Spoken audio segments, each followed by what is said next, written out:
Bagaimana nasib Sintayong?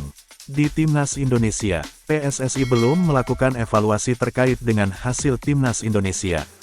Besutan Sintayong, di Piala AFF 2022, Direktur Teknik, yaitu Indra Syafri, telah angkat bicara Timnas Indonesia, yang gagal di Piala AFF 2022 setelah disingkirkan Vietnam. Pada babak semifinal, ini menjadi kegagalan kedua pelatih Sintayong.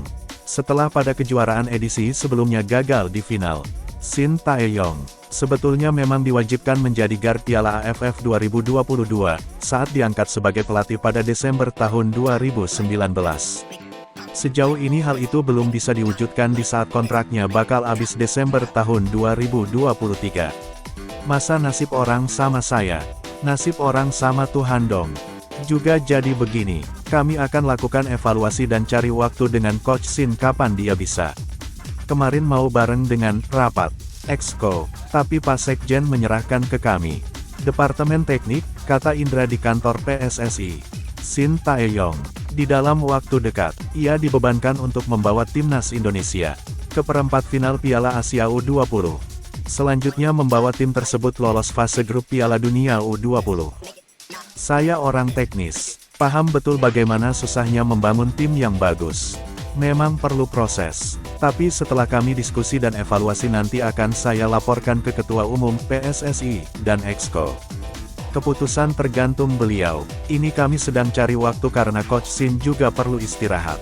Kalau tidak salah tanggal 17, ke Korea Selatan dulu. Apakah sebelum ke Korea bisa evaluasi? Ini setelah ini saya akan telepon Coach Sintayong. Direktur Teknik Dirtek PSSI, Indra Syafri, angkat bicara perihal desakan terhadap Sintayong untuk meninggalkan kursi pelatih Timnas Indonesia. Ia menilai hal itu terlalu prematur untuk dibahas. Sempat jadi salah satu topik paling dibahas di Twitter. Itu terjadi setelah Timnas Indonesia disingkirkan Vietnam pada babak semifinal Piala AFF 2022. PSSI melalui Indra Syafri tidak mau terjebak dalam pusaran itu.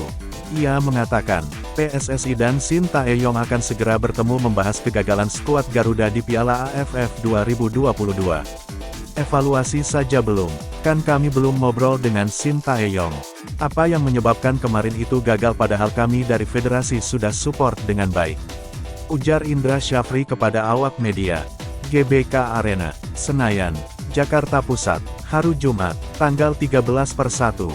Apakah itu pengaruh dari fisik dan sebagainya? Itu yang nanti akan kami bicarakan. Pria berusia 60 tahun. Ini juga menegaskan bahwa evaluasi yang dilakukan PSSI terhadap Sintayong adalah hal biasa yang tidak perlu dibesar-besarkan.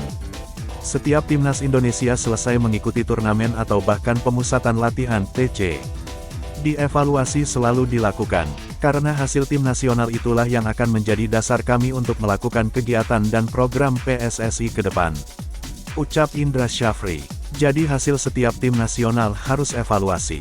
Tapi evaluasi ini jangan berpikir, diartikan, macam-macam. Tambah pria asal Sumatera Barat ini.